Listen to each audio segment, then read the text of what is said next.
Welcome to another exciting edition of the Ground Zero Lounge. I'm the producer, Ron Patton. How many people, is this their first time?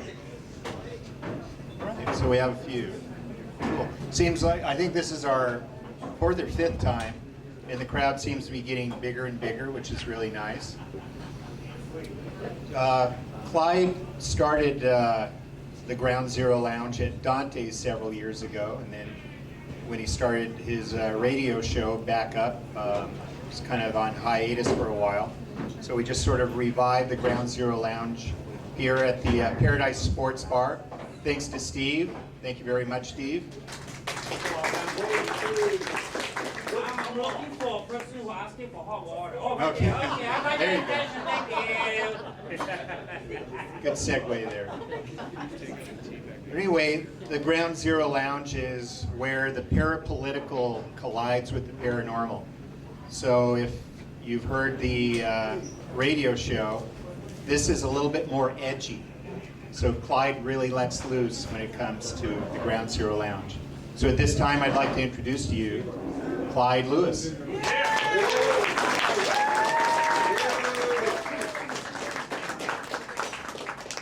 Thank you, Ron. Thank you. Thank you all for coming out tonight. I know it's raining and I know there's a lake outside, but hey, we're going to do our best. Yeah, I really let loose at the Ground Zero Lounge. I juggle. I'm just kidding. I don't juggle. I couldn't do that even if I wanted to. But, you know, there are a lot of things I talk about on the radio that, you know, everybody hears every week, every day. And I have to keep a balance because of the fact that, you know, you're on the radio. Now, the FCC doesn't tell me what to say, except there are criteria for decency. And so, I am an independent contractor through a radio station, through another network, which gives me the opportunity to be a little bit more controversial, only from the standpoint that other people will not take on some of the topics that I take on. I ran into Lauren Coleman in Kennewick, Washington, was it 2 weeks ago?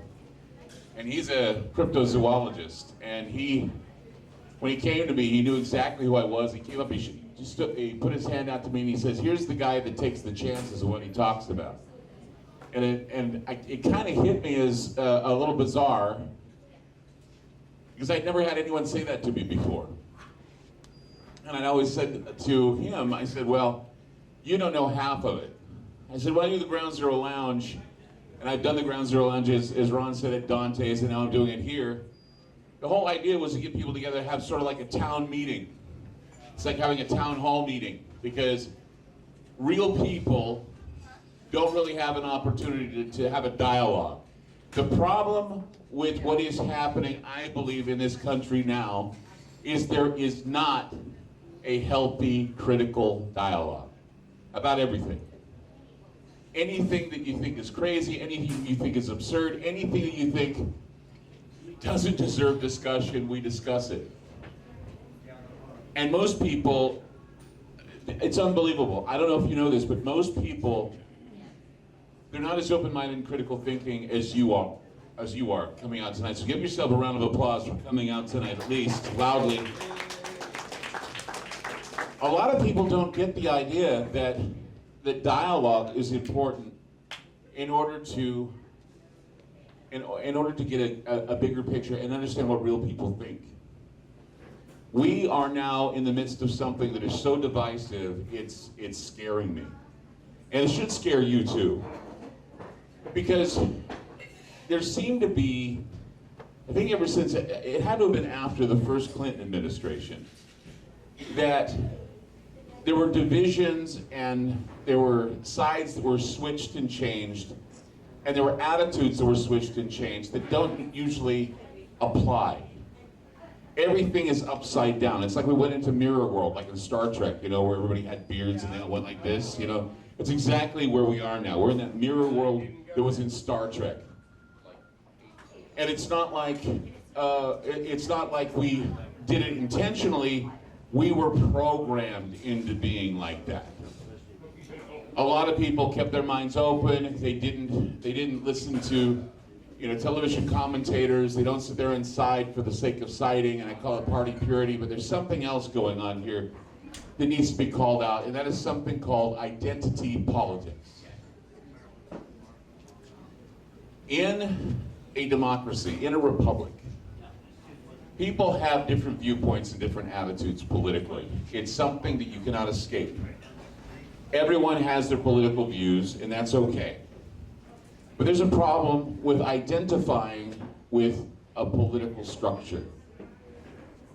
Identifying with a political structure puts you in the same league as those who are gathering together and plotting against their fellow man during the times of Nazism, Mussolini, and Stalin. It's the Hegelian dialectic. It is what Karl Marx wanted. It's what Hegel wanted. It's what Hegel professed. It's what Huxley warned about. It is what Orwell warned about. And we're all, most of the majority of this country, are falling for what they warned about. Everything was pretext and precautionary, and for some reason, people don't think it can happen here. People think we're too big to fail. We never follow into that. But see, it's gotten to a point where people are so divided with their identity politics that they forget that it's like there's nationalism for your country, there's jingoism for your country, there's loving country, there's following and like giving your Pledge of Allegiance. It's like singing the national anthem. It's like standing in the national anthem, not sitting out during a football game. It's not interlocking arms. All of this stuff is divisive. These are divisive tools that are getting people to divide. People have a right to sit out. People have a right to say no. And look, I don't care if you care or even support Kaepernick. That isn't the point.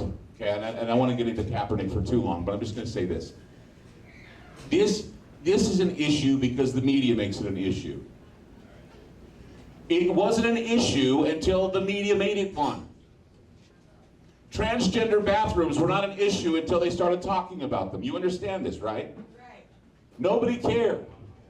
You were probably peeing next to somebody who was transgender for a long time, long before the media even told you this. You realize this, right? You realize this. The media is turning into, they're turning into nothing more than rabble-rousers, and they're agents for chaos.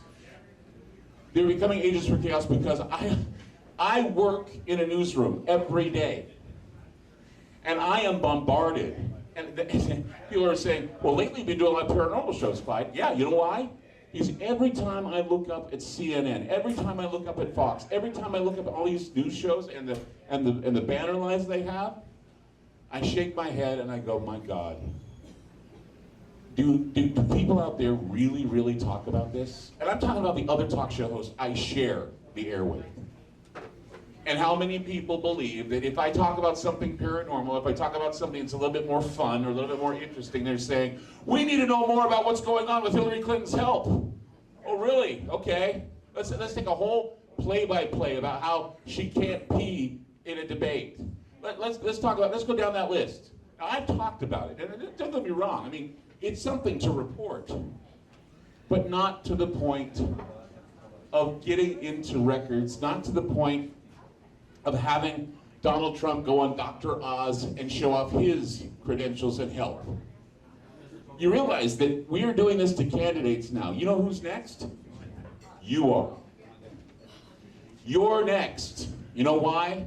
Because the party politic or the politic, which is identity politics, will state that it will have to be done because what is good for them is good for you. Never in my life, and it happened after this whole surveillance state medical issue came to be after affordable health care. Never in my life have I seen people who have been accused of committing a crime go from being an accused person who deserves due process in a court of law, according to the Constitution, have their medical records reported on in the news. Never in my life have I heard of something so ludicrous as someone who has a medical marijuana card not able to get a gun because the DEA suspects that if you have a medical marijuana card, you are an addict. Yay. Now, Bullshit. now, what other controlled substances are they going to check out when you want to get a gun or you want to get something else? Can't get painkillers. And that's the thing. And yeah, you're right, you can't get painkillers anymore. They're sending out notices now telling you that if you're using marijuana or if you're using kratom or if you're using some other herb that they detect, they will cut you off. They may even stop treating you. The federal government is cracking down. I mean, what's the point of legalizing marijuana if the feds are going to basically jail you for using it? There's no point. This is getting to a point where they're like jerking you around. It's like, you remember the push me pull you from Dr. Dolittle? Yes. One day the push me pull you looked at the other one and said, you know, one of us is an asshole. That's exactly, who's the asshole? The government and the divisive media that wants you to divide with your identity politics. Identity politics takes nationalism and it doubles it 2 or 3 times over. It never ceases to amaze me that every time I'm on Facebook or I'm in Twitter, and I say something that may lean liberal, okay?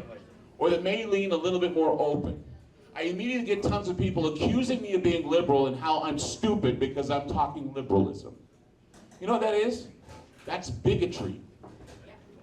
That's me judging you for your ideology. That's me not wanting to talk to you because I don't talk to liberals because liberals think like idiots. I don't talk to conservatives because they're tight-ass Fox News listeners and watchers and I don't like conservatives. This is a dividing tool. It's not just about race anymore. It's about ideology. It would be no different than me saying to you, hey, you're a Baptist? I think Baptists suck and I don't want to talk to you because all Baptists have screwed me over in my lifetime. It's like, oh, you're a Jew. I get it. Okay. The same thing. You think it's harmless. People think it's harmless, but it's not harmless. It's causing harm. This is why our country can't agree on anything. This is why the media will glom on to something Donald Trump says, and they will say he believes this, he believes this, he believes this, and then when he says something different, they're like saying, well, he went back on his statement. No, you know what happened is he clarified a statement that the media took and blew out of proportion, just like they did when Kenneth Arnold said he saw something skimming across the sky that looked like a saucer. Oh, a flying saucer, is it? Okay, we'll write that down, and that's what it'll be. It'll be a flying saucer. The media coined that term. The media coined the term UFO. And the UFO now is an alien saucer or alien ship. But it's not always that. It's an unknown flying object. But no, we've decided that we're changing the meaning, or the media is changing the meaning, just to make people look stupid. Investigative reporters are now what? Conspiracy theorists. Because they have investigated something that the media, the mainstream media, and politics have found uncomfortable. It's gotten to the point of insipidness that Hillary Clinton believes that all conspiracy theorists are under the employ of the Kremlin. She said so.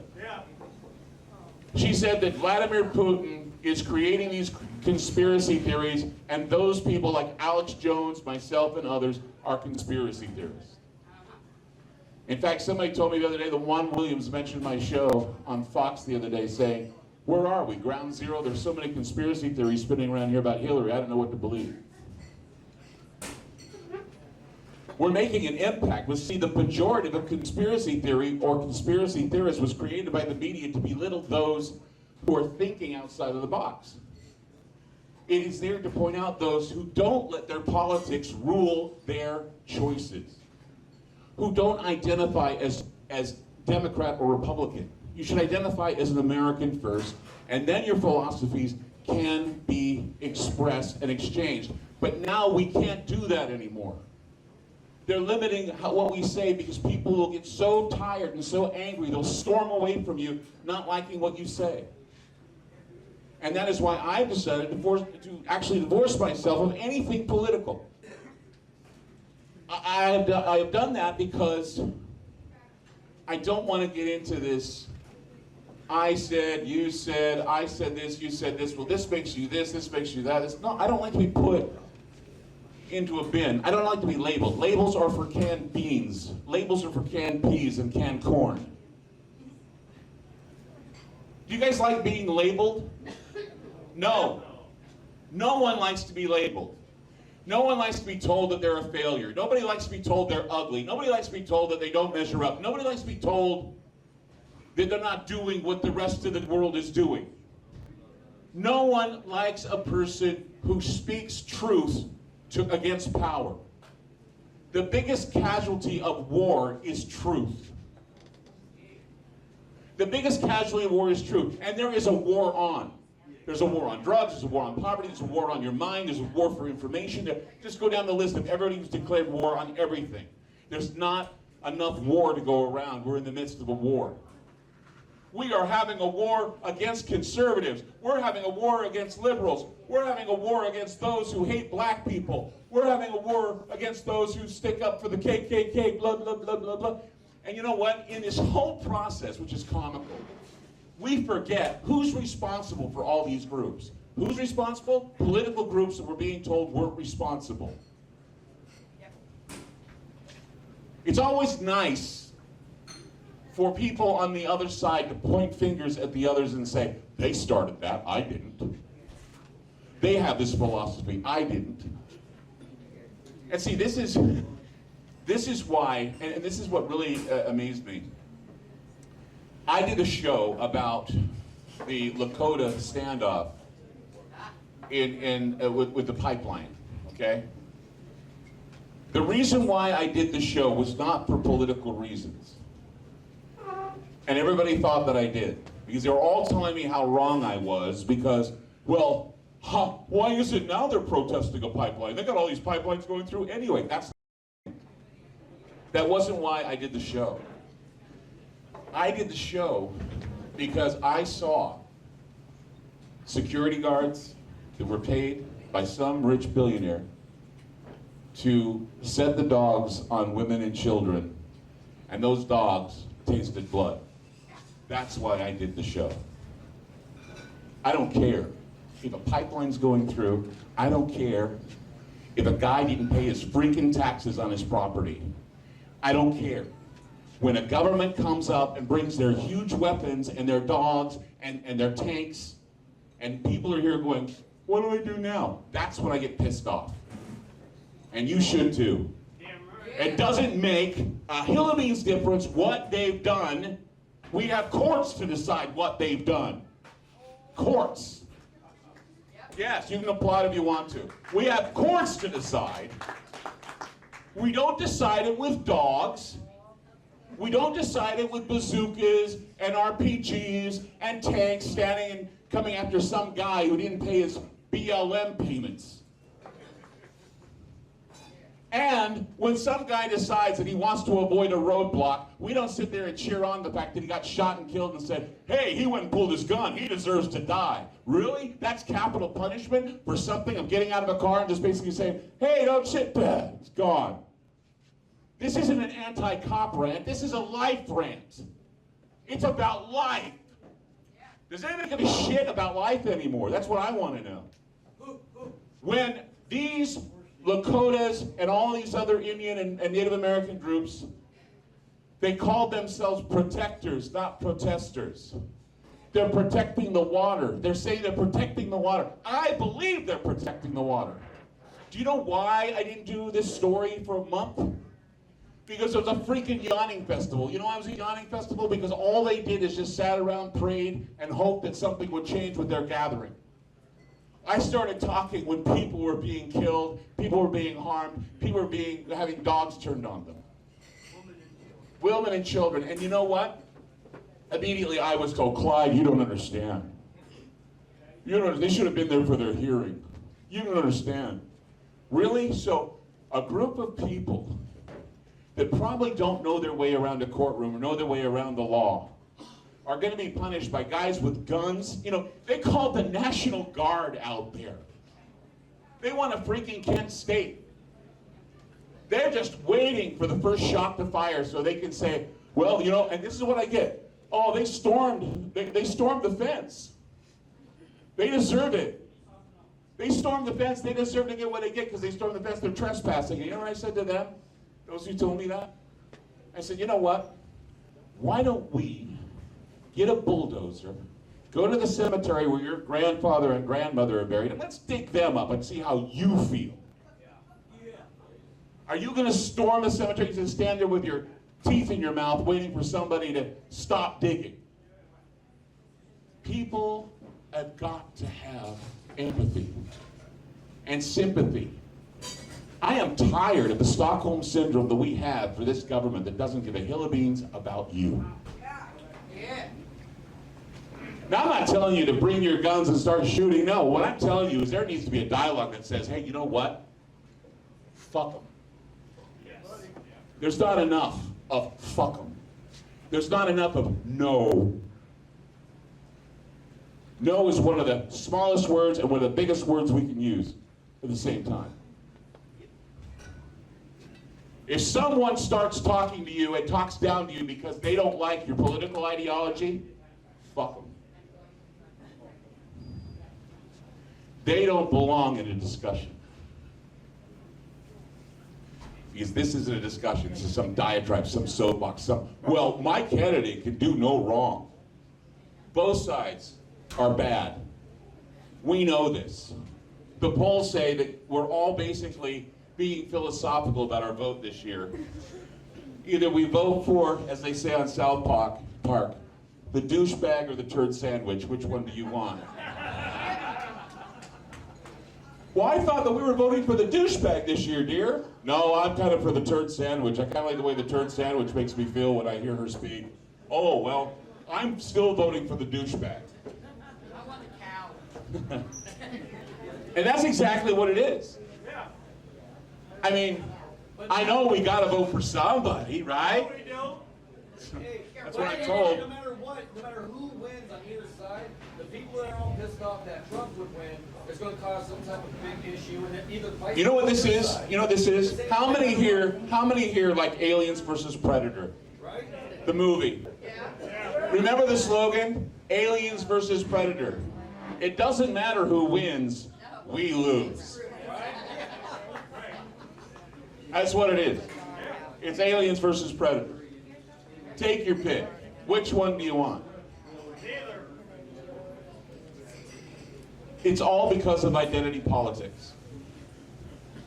If you find yourself in a situation where you have to identify yourself as a joiner of something, then something's wrong with you. Yay. You have to be a sovereign individual in order to think. And you've got to be open and listen in order to hear what other people tell you. And the thing is we've learned, I don't know who started it, I don't know who's conditioning it, but you know what? Americans don't stand for anything anymore. They stand against everything now. When was the last time you heard anybody standing up for anything? But boy, we sure are against this. Yeah. We sure hate that. Oh my God, I'm a victim here, I'm a victim there. Oh, he's being oppressed more than he's being oppressed. My God, why are they oppressing us the same way as you're oppressing them? Let's start clubs and cottage industries. Let George Soros kind of fill up the coffers here. It's going on, man. It's a cottage industry. Victimization is a cottage industry because we don't stand up for anything. We stand against everything. I'm against this. I'm against that. Well, what do you stand up for?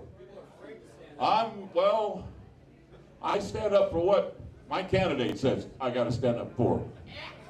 Really? So, what about common sense? Is that going to help? Well, my common sense is that I'm conservative. And my common sense is I'm a liberal. That's common sense for me. No, you know what it is? It's programming. It's a program. Why do you think they call it television programming?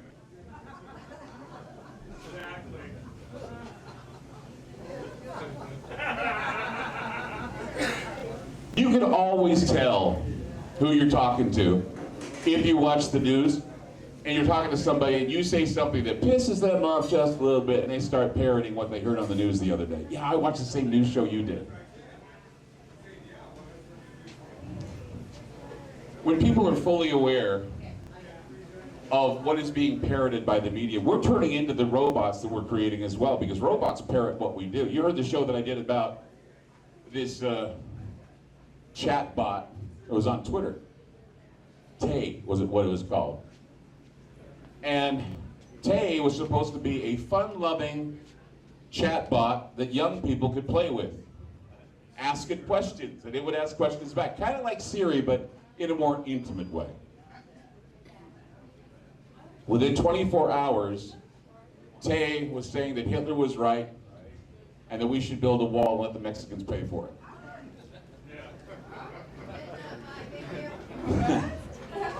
Yeah. Hitler was right, we should build a wall and let the Mexicans pay for it. I think the Jews deserve to die, la da da da da, all that stuff was coming out of her brain. Everybody was telling her messed up things, though. Well, that's right. 96,000 entries were having her say those very things. And what was really sad about that is that after the 96,000 entries were in there, Tay went from being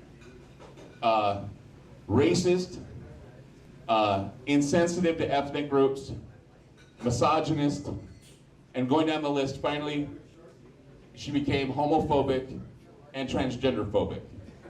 And the thing was interesting is that she was transgender phobic on her own. Wow. It's an AI. It was an AI. So what did she thought? Well, I'm going to play in context now. You hate blacks, Jews, you hate everybody. I hate people who are transgender. And I'm going to start hating them now. First, she said great things about Caitlyn Jenner, and then turned around and said she's the ugliest woman I've ever seen. And she got Woman of the Year.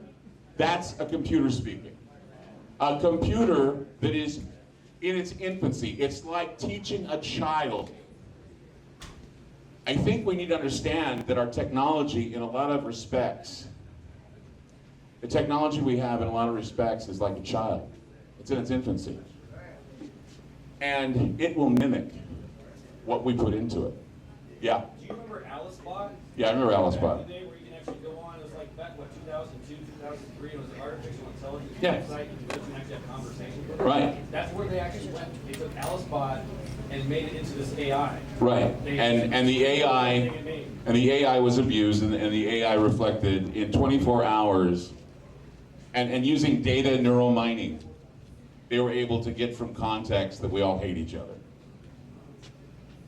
Where does the love come in? Well, the love comes in when we are open-minded to one another, and you know, things like this, dialogue. You know, it's like, if we find out what people really think, I think it would change our minds about what people really think. Because the media tells us what we're thinking. The media tells me all the time what you guys are thinking. And I go on the air and I say, I don't see it. I don't see it. For example, okay, has anybody ever wondered, I'm wondering, why the hell is this birther shit coming back? Yeah. Ever wonder? I can tell you why. Okay, being in the media, I can tell you why. Right? Donald Trump said at one time that he wanted to challenge Barack Obama to show his birth certificate. Okay? And everybody came down on him saying, you son of a bitch, what are you doing? Da, da, da, da, da, da, da, blah, blah, blah. Okay? And a lot of people are under the assumption, and this is true, a lot of people are under the assumption that the birther movement was created by conservatives to hurt Barack Obama. Bullshit. Bullshit. I'll tell you exactly who started the birther movement, and don't let the media tell you otherwise. The Hillary Clinton campaign against Barack Obama in 2008. So to have Hillary Clinton sitting up there saying, well, you know, he's pushing this lie, and having CNN saying, oh, we're had, he changed his mind, blah, blah, blah, blah, blah. No, you know what he did? Him saying that Barack Obama was born in the United States was a big fuck you to Hillary Clinton. Period. Because what he said was very interesting. He said, I think this should end with me, inferring that it started with her. Now, you can't directly link it to Hillary Clinton. And the reason why is called plausible deniability. But she forgot. Yeah, well, it's plausible deniability. This is why it's plausible deniability, because back in 2008, anybody hear of Puma? Puma? Party unity, my ass. Anybody hear party unity, my ass? Probably not, because it's gone into the memory hole. There was a group called Party Unity, my ass. And what it was a group of individuals that loved Hillary Clinton so much. And the reason why I know this is because guess who I supported back when she was running with Barack Obama? No. Yeah, I did. And then I immediately jumped ship when Rush Limbaugh supported her. Oh, anybody remember that? Yeah, Operation Chaos. You guys are brilliant. Operation Chaos. Okay? This is where it's all a big show. When you have a big conservative guy like Rush Limbaugh say that he supports Hillary Clinton,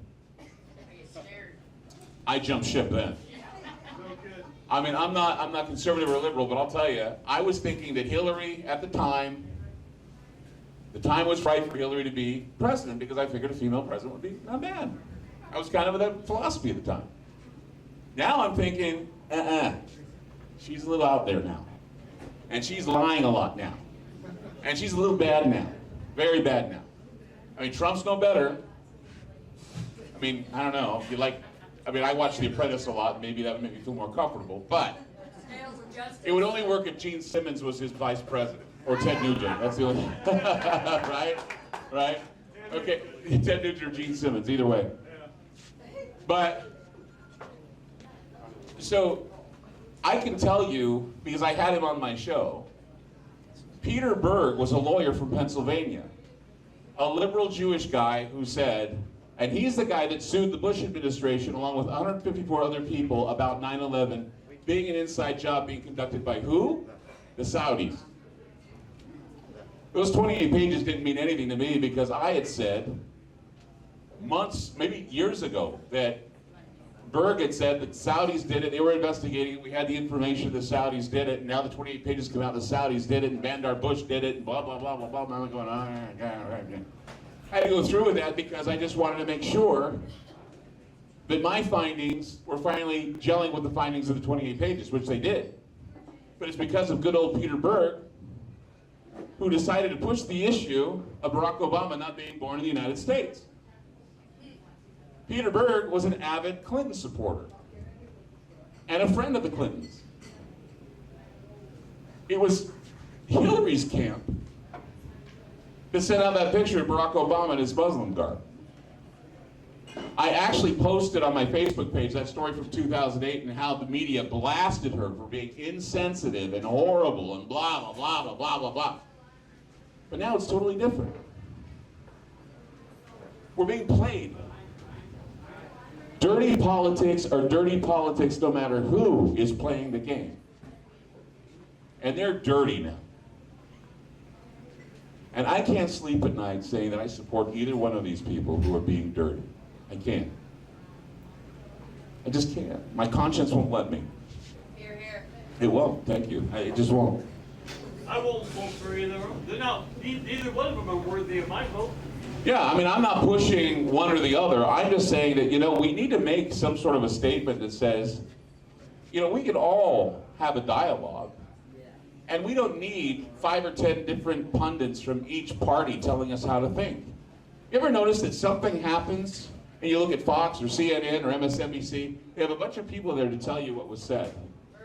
Yeah, you have a bunch of people there to tell you that, well, this is what Donald Trump was really saying, and blah, blah, blah, blah, blah, blah, blah. And the others will say, well, I don't think so. I think that he was blah, blah, blah, blah. And it's all like, you know, are you surprised? You know, would it surprise you if somebody like Ann Coulter said something like, well, I think Hillary Clinton's kind of cool because she's a woman and she wants to run for president. You'll never hear that out of her mouth. No. Although with Operation Chaos, she came pretty damn close, I think. It's all sports commentary. You know what it is? I'll tell you what it is. It's called scorched earth politics. Destroy the system. Destroy the system. for a new system. One that does not have Republican or Democrat. One that has one system, one global system, one core group where the collective decides on how they want to be governed. And it won't be with either Donald Trump or Hillary Clinton. It will be with whomever they choose. That was what the 2030 Summit was all about. And I know that a lot of people are saying, oh, you know, that's not real. Oh, it's real. The 2030 Summit laid down the foundation for what we're going to be seeing in 25, 30 years. If not sooner. And they're moving quicker than I thought they would. Every time I read, in fact, there was something I read in the Drudge Report today saying something like, Obama's last stand preaching globalism. Zbigniew Brzezinski now says that China and Russia should be our buddies. For the longest time, that Cold War fossil was saying bad stuff about both Russia and China. Now he's saying, oh, we should love them now. You know why? Because the CFR is losing their Cold War control. And they need to abide. And they get in their little meetings like at the Bohemian Grove, where Colin Powell actually sent an email to Hillary Clinton saying, there'll be no vote of confidence for Donald Trump at the Bohemian Grove. Really? You know, and people say, well, that's just conspiracy theory. No, you know what they do? They meet there, and they don't answer to Congress, and they don't answer to you, because they make their meetings there while they're pissing against a tree and having sex with a bunch of freaking prostitutes. That's how your government plans, while they're drunk and having sex with prostitutes. I know they're human, but they certainly want to pretend like they're our external saviors. And they're not. And the programming is divisive enough to divide us to the point where we can't stand one another. We don't like one another. Some people don't like what I say. I get tweets all the time that say, oh, you know, I'm not even doing a political topic. I posted something up on my Facebook the other day, and somebody had to turn it into a political joke against Hillary or a political joke against Trump. Why do people do this? Is it that important that you decide that everything that's coming out of your mouth is going to point a nasty finger at the candidate you don't like, or point a nasty finger at a certain type of people you don't like? For example, scapegoating. Who are we going to scapegoat tomorrow? Who are those that we're going to blame for our problems? What groups or individuals are we going to kill tomorrow just to get them out of our sight because we don't agree with them? You know, that's the kind of thing people think when they're talking conservative liberal. They don't agree with us, so they deserve something. They deserve to be taken out. It's a mental illness to be that way. It's a mental illness to be conservative. It's a mental illness to be... This is the type of bigotry that's allowed. Divide and conquer. Divide and conquer. It's allowed. And this is why I'm going to tell you again. I want you, I'm challenging you, that when you hear someone feed you divisive politics or identity politics, point it out to them. Say, you know what? If you want, sit down a minute with me and talk. I want to talk to you about something. You know, I really felt just now that you dug at me because of my political philosophy. That you judged me because of my political philosophy. You know what that is? That's bigotry. That's prejudice. And you know what? It's excused because no one's pointed it out yet. But it's the same type of political divisiveness that existed, and I hate to get into the Godwin argument, it existed in 1938 Germany. Oh, you're a Jew. Man, you're eating up our resources. You're not allowed in my business. I'd much rather serve a dog than serve you. That's how they work. Oh, look at those gypsies over there. You know, they're really eating the resources of our agricultural dream we want. The agri-dream, the Bluten-Boden, the idea that it's blood and soil. You know, they're paving over our beautiful farms and our greenery, and we need to get behind that. And we're going to get to the farmers and tell them to rise up against the man who's trying to destroy them. How different is that than saying, hey, you know, our agriculture and environment are being destroyed because everybody's bleeding their cars out there and it's basically destroying the environment and the climate with no hope. You realize climate change is going to kill us all. At least that's what they tell you. But they won't allow anyone to open discussion about climate change with the idea that there are solutions other than having to pay through your nose in taxes and basically redistributing the wealth in the world. You know, they won't talk about geoengineering. They won't allow that conversation. They won't allow conversations about how aircraft are polluting the skies right now. And how contrails or chemtrails or lingering chemtrails, what do you want to call them, are actually changing the weather patterns in the sky. And there are people that are still in denial. They'll say, oh, you know what? Chemtrails are for people that didn't graduate physics in high school. No. We know the difference between contrails, condensation trails, and chemical trails that are being left behind in the skies. We know exactly what they are, and we see them all the time. We see them spread, and even pilots talk about them now. I even played a conversation between a woman and a guy at NASA who said that they left lithium chemtrails in the skies, and he admitted to it. But still, oh, they're a myth. Clyde just made that up. He could edit anything to make it sound like they said that. Of course I can, but would I? No. I wouldn't. Not unless it was some sort of presentation where I told you it was, like the other night when I did the show where you hear that Donald Trump was killed and assassinated. I did that on the air, just to prove a point. How was I to know that Hillary Clinton was to die and her body double would be put in there later? You hear about that? Have you guys heard about that? You know what? I'm going to tell you the honest truth. So I saw that video because I just got back from Salt Lake, right? And somebody sent me the video of Hillary going into the car, into the van. I thought it was fake. I sat there and I go, this can't be true. This is bullshit. I was like, oh my God, this is not real. This can't be real. And then when I found out it was real, I'm going, you gotta be kidding me. And the reason why I thought you gotta be kidding me is because all of the hate mail I got. When I asked, well actually what I did is, and a lot of people don't see that, all they saw was an attack on Hillary. What I was doing is I was showing that president after president after president who's had polio, cancer, strokes, Addison's disease, going down the list of all the presidents, they still served. They still served. And then I brought up, well, Hillary now has health problems. What do you think? I think you're attacking Hillary. No, I'm not. Can you see how identity politics shifts your belief system into thinking that any critique of any candidate turns you into a complete and total troll in their eyes? You cannot be objective anymore without somebody thinking that you're either for one guy or the other guy, or woman, in a way. I have equally barbed Trump on my show.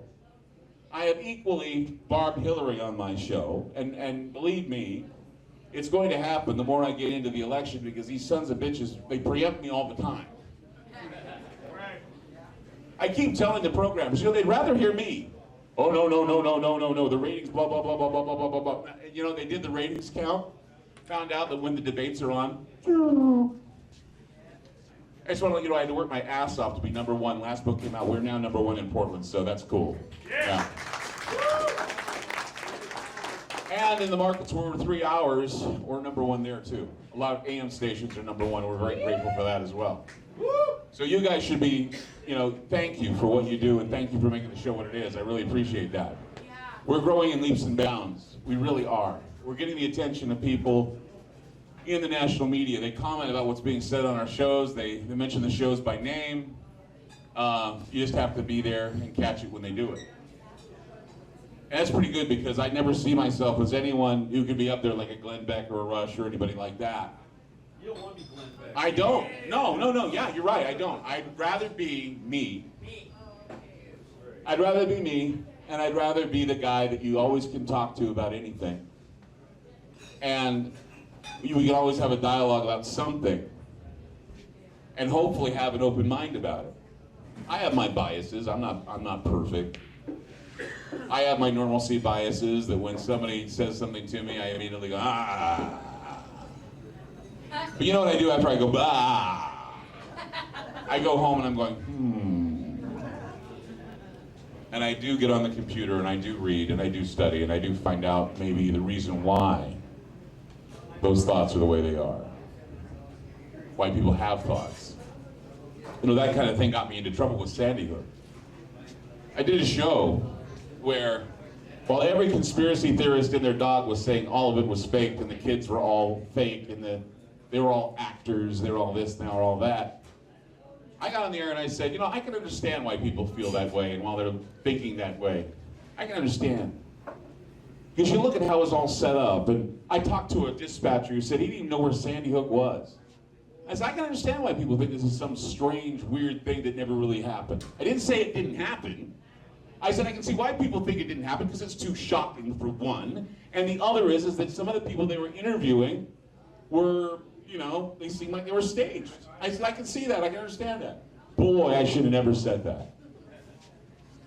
Clyde Lewis said that they weren't real. Clyde Lewis said blah, blah, blah, blah, Clyde Lewis, blah, blah, blah. Some guy even went to the point of making a video, taking excerpts out of my show, and then calling all of my sponsors and telling them to pull on me. One of them did. And you go to jail and kick their ass, too. I wish. One of them did. One of my sponsors did pull. And I never said anything. I even had to talk to the Connecticut Police Department and tell them this is what I said. I had to show them what I said. I had to demonstrate what I said. And it's all because of programming. Another thing is I'm on a lot of conservative stations across the country. Okay? You know what that does for me? It makes me a conservative. Makes you a target. It makes me, well, yes, it makes me a conservative because I could be the liberalest guy on the planet, and being on a conservative station makes me a conservative. I don't care if I'm conservative or liberal. I feel that I'm open-minded. I feel that I try to get balance. I don't want to say fair and balanced because that's been hijacked too. Hi, I'm Clyde Lewis. I'm fair and balanced. Oh, you fucking conservative! You're on Fox! Fuck them. But I think though that what we're doing and what is going on here is working. After all, you're all here. It's working. We know. We can see through this smoke and mirrors. We can see through all of it. Most of us can. And I think that's important. I think that's how the revolution starts. It's not starting with guns blaring. It's not starting with, you know, tacking a sign onto a yardstick and basically, while everybody's, you know, protesting the 1%, you're still protesting hemp or something. It's the lack of institutions. It's the, I would say effective protests or organized protests where everybody is on one page, at least for this time. You make a deal with the other protester. I'll tell you what, I'll go to your hemp protest if you come to my protest against this. Sure, I'll do that. Okay, so please, bring a sign about what I'm protesting about. Let's not get all scattered about what, we're all pissed off. Every one of us has our pet piss off. Everybody's pissed off about something. But once again, that's how Americans are now. We're not standing up for anything, we're standing against everything. Down with them, hell with that, hell with that. Yeah, whatever. I would like to figure out, though, what everybody stands for. I know what we stand for are three things that Robert Anton Wilson told me that we all should be standing for. Robert Anton Wilson was a great man who I interviewed. He wrote the Illuminatus trilogy, and he wrote a lot of things that were basically pointing out both the brilliance of conspiracy theory and the absurdity of conspiracy theory. And that's why I think I was reared in such a great way that I don't necessarily believe the theories, but I'm willing to analyze them. But Robert Anton Wilson, he said this to me. He says, Clyde, he says, if you want to be a good politician, I said, I don't want to be. But he says, if you want to be a good politician, there's only three things you need to promise everybody. He said, fresh food, clean water, and everybody needs to be out of pain. And none of those things are happening. We have foods that are so loaded with garbage. We have Monsanto, we have all that stuff that people are eating, and they don't even know they're eating it. Food sucks. It's bad for us. It's bad to maintain good health when the nutrients in the food suck. Clean water. You know, it's funny. I talked about this on the air, but somebody had sent me a picture that he saw. I think it was in Georgia. I think the water was called Laura Lynn water. Laura Lynn, purified water for babies. Now with fluoride. Oh my God. Now with fluoride, purified with fluoride. No, that's not purified. That's poisoning your baby. And it says great for formula. Yeah. Great for passive behavior. Great for autism. Give it to your kids. Turn them all into autistic kids. And then pain. And I've been talking about that a lot lately. A lot of people are in pain right now. Physical pain, mental pain, anguish. And we have drugs that are there to help us. We have herbs that are there to help us. And it seems that the DEA decides they want to play doctor with everybody. You know, the United States is the one country out of the whole world that has, was it 75% of the population on a drug of some sort? 65% of the population right now are addicted to opiate drugs. Just the opiates. 65%. Now, I don't want people to think that I'm against opiates because I take them. Okay? I take them. I'm not dependent on them, but I take them. Every once in a while, when I feel pain, I take them. Because, hey, I'm a cancer survivor, so I have to take them. I'm weaning myself of them because I'm taking these longevity things. I don't need them as much as I used to. Okay? Breakthrough pain sucks. So sometimes you need something. But now my choice has been limited because my doctor says now if I decide I want to have an edible or if I want to take kratom, I will immediately be told that I can't be treated anymore if they find it in my system. Because the federal government has decided to Schedule 1 these herbs. They're going to do more too, not just kratom, but there'll be other herbs too. They're going to make it to the point where even some of the things you use that are considered holistic medicine will be told that you cannot use it anymore. I don't really like garlic. Hey guys, the spaghetti amount? Yeah, I can't have garlic in it though. Yeah. And so I'm trying to tell people about alternatives. And there is no bones. I'm getting paid to talk about these products. But they work. And how many endorsements have I done over the years? How many people listen to the show for 20 years knowing that I don't do that many endorsements? Don't. Fearless beer. Yeah. Fearless beer. Why? Because I drank Fearless beer. And it's still good. It's delicious. Drink Fearless beer. Because I drink Fearless beer, it's good beer. I can't think of anybody else I've endorsed. LifeLock, and I do have LifeLock. It sucks sometimes because they do shut down my accounts if I have any suspicious behavior. But I'm glad they do it because it helps me a lot. But I have LifeLock. There was like an Italian restaurant or something, right? Yeah, it was. Exactly. Yeah, yeah. So, I don't endorse much. But when you have a doctor come up to you in Joshua Tree with 120-degree heat saying, you look like you're about to die. And he sits down and he says, I'm a fan of your show. I really love your show, but I don't think you're going to make it for another 6 months. In another 6 months, you're going to die. And he says, and I think, and we're talking about, being married and how I have, I want to be with my family. And we talked about all this stuff. And then he said, give these things a try. Tell me what you think. He says, you don't have to even say anything about it or do anything about it. They don't work. He says, I just want to give them a shot. Well, 120 pounds later, I said, yeah, I'll talk about them. And anybody else out there that's feeling pain or feeling fat or feeling sick, I'm going to tell them about it. And I don't feel ashamed about that. There are a lot of people that think I should, but I don't. Because there's nothing else that's going on right now that, if there was clean water, okay, let's go back to that. That's another reason why I'm supporting the Lakota and their standoff. They say that water is life, but they want to protect the water. Well, damn right it's life, but they want to protect their water, and clean water is something you need. Clean water, out of pain. Now, what are we going to do for food? I don't know yet. But if I find some place that has good food or that they will present good food to you, I'm going to recommend it. Eliminate Monsanto. If there's a way that we can shut down Monsanto, I'm all for it. Can't. Too big. They just merged with Bayer, by the way. Did you know that? They just merged with Bayer, so now we got to deal with that.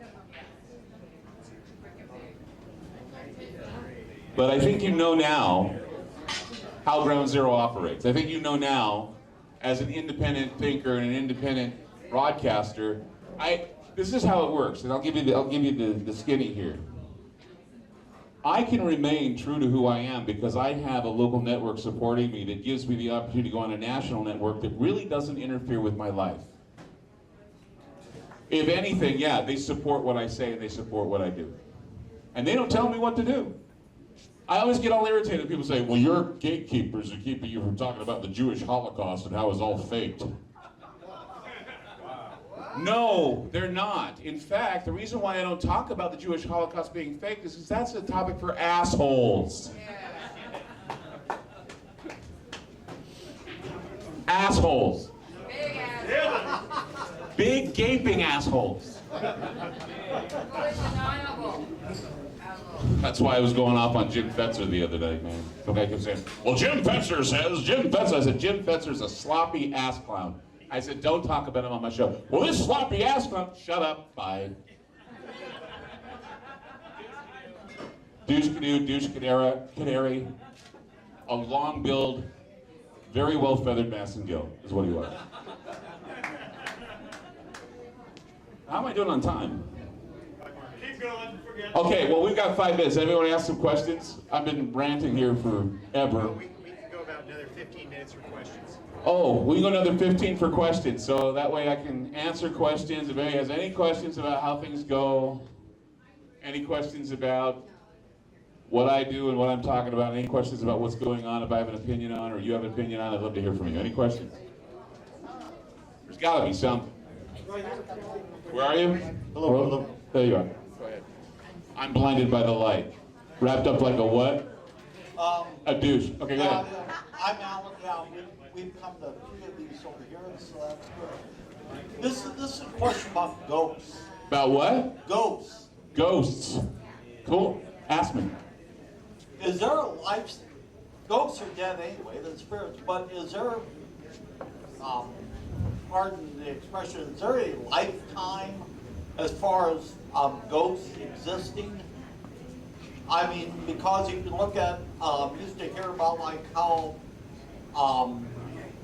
haunted like Gettysburg was, but then all of a sudden there's less and less sightings in different places, a lot of paranormal activity that they kind of like taper off. Well, it depends on what theory you go by when it comes to hauntings. There's residual hauntings and there are active hauntings, and there are a number of different haunting scenarios. What you have at Gettysburg is something called a residual haunting. It's kind of like we have this magnetic, we're on like this magnetic Mobius strip, and it's a loop. And science has said there are Mobius strips. It's kind of like Groundhog Day with Bill Murray, over and over and over and over again. And that's what this spirit world does. It's on a Mobius strip that goes over and over and over again. So what you're watching is you're watching a reenactment and a rewind of the tape because something very, very, very traumatic happened there. Now, in other cases, there are ghosts that show up that have a message, or they have a purpose, or they have a mission. Those are the active ones that people talk about on your ghost shows that you see on, Destination America or the History Channel. That's what you're dealing with there. Active ghosts. Poltergeist activity is something that is attributed to psychokinesis within the human brain. In fact, what's interesting about most ghosts is that there is a theory, and it's an interesting theory, that ghosts will not appear unless there are humans around to see them. Which is kind of, I know this sounds weird because it's like if there's a tree that falls in the forest, no one's around to hear it, doesn't make a noise. If a ghost does not appear, it's because human beings have the ability to generate, or at least they borrow energy from people. They gather energy from batteries, like in cameras. They gather energy from electronics. That's why electromagnetic studies in ghost areas and ghost haunts are very effective now. That's why they use a lot of electronic equipment to find ghosts, is because they are variations in electromagnetic current, various electromagnetic anomalies. That's why a lot of people are saying the reason why we're having a lot of ghost activity now is because of CERN. That CERN is basically playing with the electromagnetic veil that covers up our, our ability to see these things. So as the veil gets tinkered with, and as the electromagnetic veil keeps pulling apart, we'll see less ghost activity in some places and more ghost activity in other places, because it's all about the electromagnetic current and how it affects us both mentally, psychologically, physically, and in fact, the way things are going, there are even more people now that are experiencing psychokinetic power or psychokinetic. And remember the story I did, a while ago, that if you're around somebody long enough, if you have an idea, they sense it before you can even get it out of your mouth. That's telekinesis. That's being able to understand what's going to happen before it happens. Before, they used to call that telepathy. They used to call that clairvoyance. Now they're finding that everybody has that power and ability. Now, how'd that happen? And so, yeah, things are changing. It's not that there's the lifespan for ghosts. Ghosts are gone.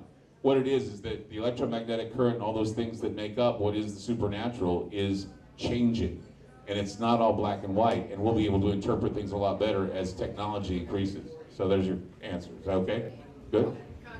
Okay, go ahead. Nedra here. Hi, Nedra. Hi. My poltergeist has been with me since I was 13. Yeah. I consider him a constant watching over me angel. Yeah.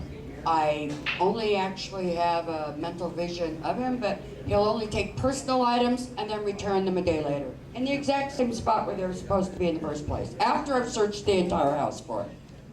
Right. Happens, and every time it happens, I'm like, all right, fine, you're still here, cool. I've got a guardian angel, so Right. to speak. Uh-huh. I consider it a positive aspect. I know when I'm dead and gone, I'm gonna go around and take care of people.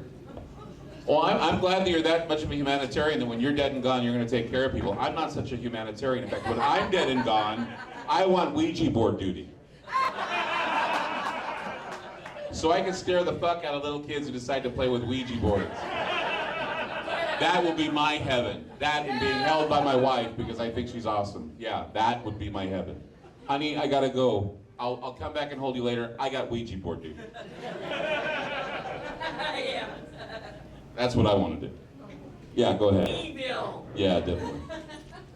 So my wife and I have been thinking about going up to ESETI. I Yes. just wondered if you could give us any, what to expect or what kind of things you've seen there that are impressive or anything. Expect the most wonderful feeling you'll ever have, one, because it's beautiful there, and there's some energy there that I cannot put my finger on. Expect to see a lot of interesting things in the sky during the night watch. Expect a good feeling, expect a feeling of warmth and a feeling of something. When you find out that you're not alone, when something out there is looking back at you and you can see it in the sky, that I think is comforting. I've said many times that we went up there bringing technology because we wanted to know if we were seeing satellites or planes or whatever. Out of the 9 UFOs we saw that night using technology to figure out what is up there, 2 of them were satellites. Yeah. We've seen things come out of the mountain there that are unbelievable. What? It's called ESETI. It's near Trout Lake, Mount Adams. It's a retreat area where you can go. James Gilliland is there, and he runs this place. And you pay for camping, or you can stay in a cabin.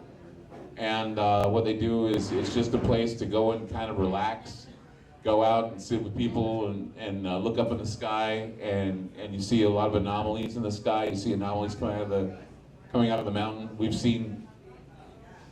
I don't know. I've gone there every year, and every year I go there, and I'm very, very much glad that I do. It's a way to recharge your battery. You have to register online for that. You can't just show up. Oh yeah, you can't just show up. You got to register online because they have limited space up there, and you know but it's worth it. And you, Clean and sober place. yeah, it's clean and sober. So don't go up there expecting to smoke dope and seeing aliens or Bigfoot standing in the orchard. I wasn't stoned when I saw Bigfoot standing in the orchard. I was less caffeinated though. I was drinking coffee and I was being my grumpy old self in the morning, and all of a sudden I see something standing. I go, Bigfoot! And I went, oh shit, I don't have a camera. It was weird. It was the funniest thing. It was the idea. Remember when you'd go with your dad and you'd go fishing and you see this huge bass about the size of your little brother? And you're pulling it and all of a sudden it falls off the hook and you go, shit, no one's gonna believe me. No one's gonna believe me. That's exactly what happened with this. I saw this thing, and to be honest, I thought it was Robert Plant. Sorry, Robert Plant. Yeah. I know a lot of women think he's hot, and he is, I guess. I mean, he's getting older now, so he's kind of like, I don't know. But I saw like the wavy golden brown hair stuff. And when I realized it was Bigfoot, when I saw its face, it looked like a pug dog. Yeah. And I thought, man, bear, pig, Bigfoot. That's how my brain operated. Man, bear, pig, Bigfoot. And by that time, I had spilled my coffee on my crotch. I ran outside. And I'm standing there, and there was, gosh, there were just a number of people that ran out. And I think Cars Peel, this guy that runs this site called Lunatic Fringe, he's just as mellow as the day is long. Everything about him is mellow. It's just kind of pleasant mellowness with this guy. And when I saw Bigfoot and I yelled Bigfoot, this guy ran towards the Bigfoot, chasing him into the orchard. I thought I was going to kill him. I mean, it's like he was so mellow, and he's a wonderful guy. And he chased after that thing, and I gave him a big hug at the end. I says, God, thank you so much for trying to find the Bigfoot. And, but yeah, I mean, he couldn't have tackled it. It would have been sad. Oh, yeah, that would have Because he's just a great guy. And he was there, and I just remember the look on his face when I saw the Bigfoot. He saw it too, and he ran after it. It was remarkable. Yeah, that's what happens to ECETI. Expect the unexpectable. Expect a learning experience, a spiritual experience. What James calls the downloads. Expect downloads into your brain. You'll feel them. You'll be either elated, or you'll cry, or you'll stomp your feet, or you'll just lay back and go, this is like, it's like being high without the drugs. It's awesome. I'm not exaggerating when I say it. Everybody who goes and says the same thing. They feel something different when they go, and it's an amazing feeling. Yes. Hello. Can you hear me? Yeah, go ahead. Clyde, two quick questions, kind of interlocked. The first question is, what is the end result of the outcome of the chemtrails? And number two, what could be told to the people who don't want to believe that this kind of thing is happening? The whole, ionosphere being charged up with chemicals and particles and metals. I would say that the end result of the chemtrails is to geoengineer the planet and to take the electrojet and screw with it. That's what they're doing. They're screwing with the electrojet. They can guide storms by screwing up the electrojet. Like Hurricane Katrina, they can steer it. They can create drought in areas where they want to impoverish a state. They have that power, and you can see how they lay chemtrails. In fact, by the way, they just passed a law saying that there no longer could be chemtrails being laid in the skies over Nevada. Yeah. Will it work? Does it matter? I don't know if it'll work. Is it enforceable? Exactly. I don't know if the chemtrail police are going to be flying around going, pull over there, guy. You're letting off a little bit too much air for the back of your, I don't know. Why hasn't it rained all summer either? You know what? Because they start the trails here and they move east. And by then they pick up enough steam. I mean, that's why we've been having the horrible weather in the Midwest. If you look also, there are days I go up to work. I work up at PDX Airport, and I'm leaving Sunnyside, and I'm looking up at the sun, and there's a huge rainbow halo going around the sun, and Right. there's all the plastics and the barium salts and Right. aluminum dioxide they're placing into the atmosphere, and people don't want to believe it. Well, it's because of the fact that they don't want to think that they have no control over their lives. They think the government's got everything under control and you don't have to worry and you can go to bed at night knowing that they give a shit about you. They don't. They don't care. And that's why they'll go ahead and pollute all they want. You know, let's call out that pollution. Let's call out the damage to the planet's been caused by war. Do you think the military-industrial complex is going to be blamed for climate change? No. Well, yeah, I heard depleted uranium. Here, here. You know what depleted uranium is? Political correct way of saying radioactive shit. That basically is blown into England and giving people cancer. That has made certain areas of the planet uninhabitable. Hermiston. Huh? Hermiston. Hermiston. What about the BX war gas facility they have up there that's leaking all that crap into the Yeah. Oh, and by the way, there was a, I can't remember where it was. I think it was in Arkansas. They had a huge pipe burst, gasoline everywhere in the water. So if that guy that was on my show saying that pipelines don't break and those Indians have nothing to bitch about, have them read about how all that gasoline got into that water and destroyed the water over there. I think it's in Arkansas. I was just reading about that today. What about the sinkhole with all the radioactive water running in? Which sinkhole's that, Roger? The one over in, where's that? Down south, I can't remember where it's at. I got to read about that. Sinkhole opened up where they have all the radioactive storage. Sinkhole opened up radioactive storage. What? Down south? Down into the water table. So now we have what? We have this this sinkhole full of radioactive water? That doesn't surprise me. Okay, go ahead. Of all the sinkholes that are all over the world Mm-hmm. and happening more frequently. Yeah. Have you seen that one? Yeah. That was. I think that's because of magma displacement. I'm thinking that, you know, between the fracking and CERN, I think we're basically turning the planet into Swiss cheese underground, and everything is basically falling. I mean, you got to have water or magma or something under the ground to create these sinkholes, because what it does is, you know, when I worked at the county in construction, any water that went underneath a cave-in, it was called a cave-in. We'd have to do cave-ins all the time on the road. If you do road construction, you know what I'm talking about. Cave-ins were when water got underneath the asphalt, it would cause it to sink. So we had to go in, we had to dig it all out again, we had to put oil down, fresh tar again, and then put mulch over it, make sure it's nice and soft and nice and smooth. And yeah, that's what cave-ins were. What sinkholes are cave-ins from hell. Yeah. And people get sucked into them. And so, yeah, that's why we're seeing them, is because there are things that are going underneath the earth that are basically digging away at what's below it. Yeah, go ahead. Yeah, go ahead. Okay, I know this is a tough subject for you, but for politics-wise, what effect do you think that Snowden, Assange, and Bradley Manning / Chelsea Manning are going to have on this election that we're coming up in now? I think they're the fourth estate. Do you think that Snowden is working with the Russians, or do you No, think I think that Assange and Snowden and Manning and all of these guys that are whistleblowers are the new fourth estate. They're the new media. How much suppression do you think that we'll get from the rest of the world? How much what? Suppression that we'll get, or disinformation that we'll get through the rest of the world for That- our elections, especially after the Brit exit. I think that makes it more fun. We live in times where we think that just because you have a suit and a tie and you look good on camera, you're telling the truth.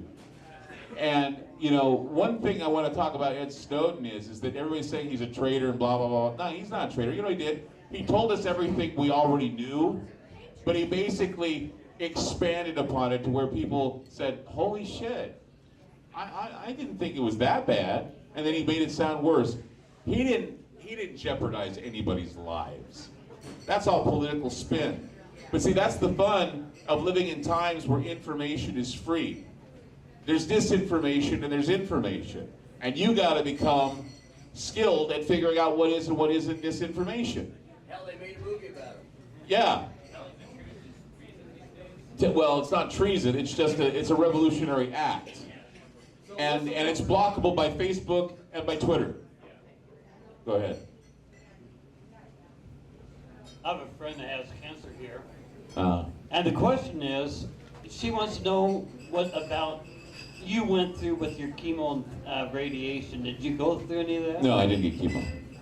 Do you I was carved up like a turkey 3 times in the operating So room. what is your thoughts about chemo and radiation? Oh my God.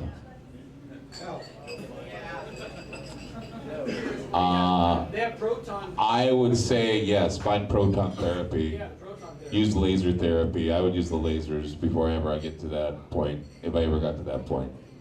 I know that, I hope that I don't get to face that in my life, because I know I'm prone, and that's the scary part.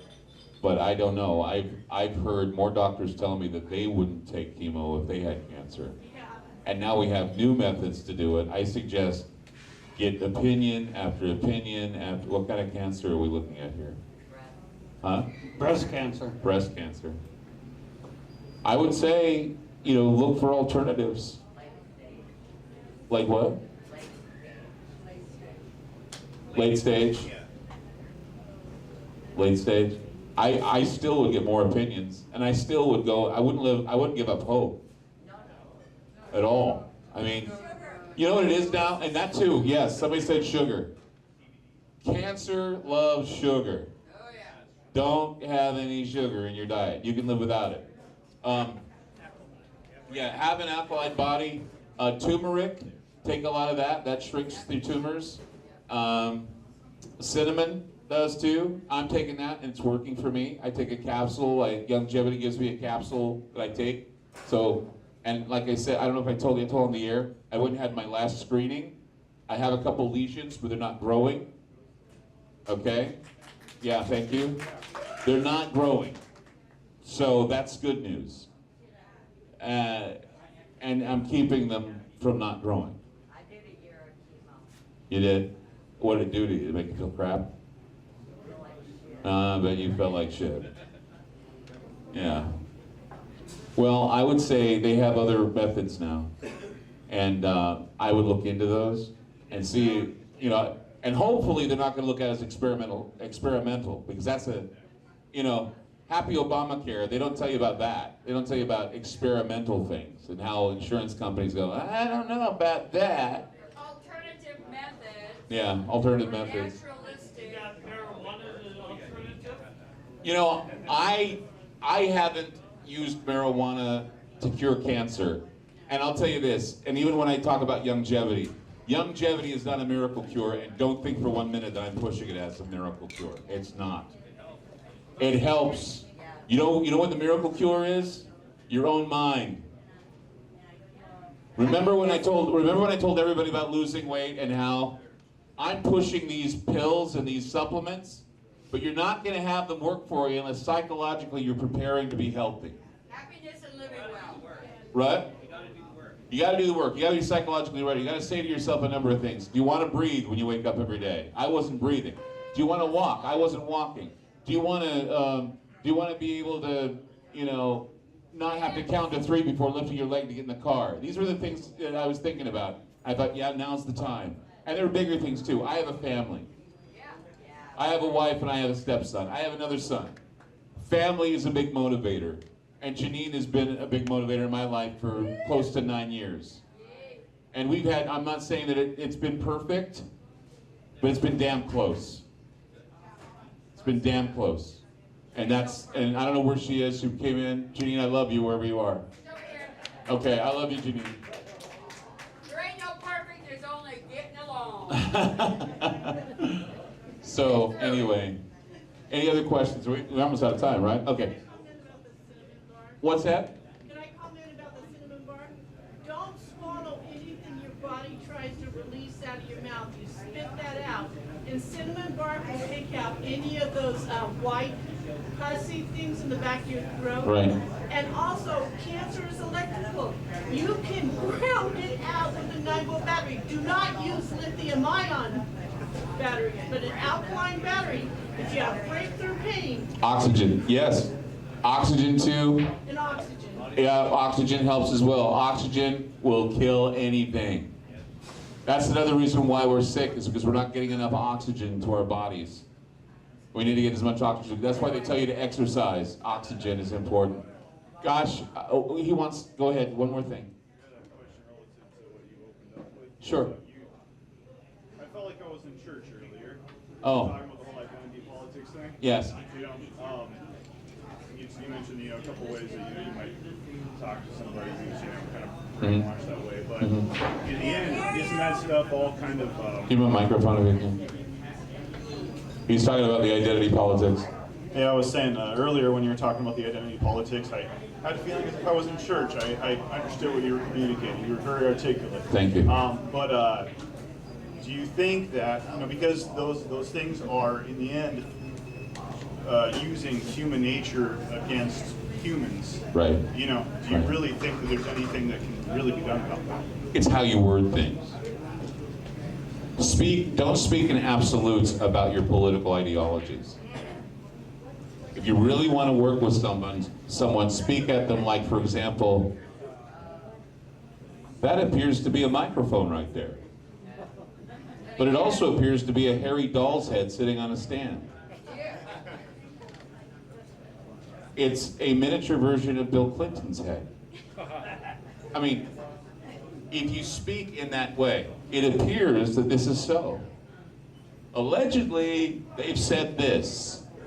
There are a lot of people that have said, but I don't know who they are, and I don't know if they can even track them down, that have demonstrated that from time to time, this isn't the way it is. You use the same newspeak against them as they're programmed for. So you are optimistic that there is hope as far as... I'm always optimistic. I'm a sickening optimist. I may talk doom and gloom, but I want the world to be perfect. I want it to go in a different direction, and that's what I'm doing. It's a lost cause, I know, but damn it, I want everybody to be happy. I want to be happy too. I want to be able to point out some of the silliness that we're going through right now that people will say, you know, that's right, it is kind of silly.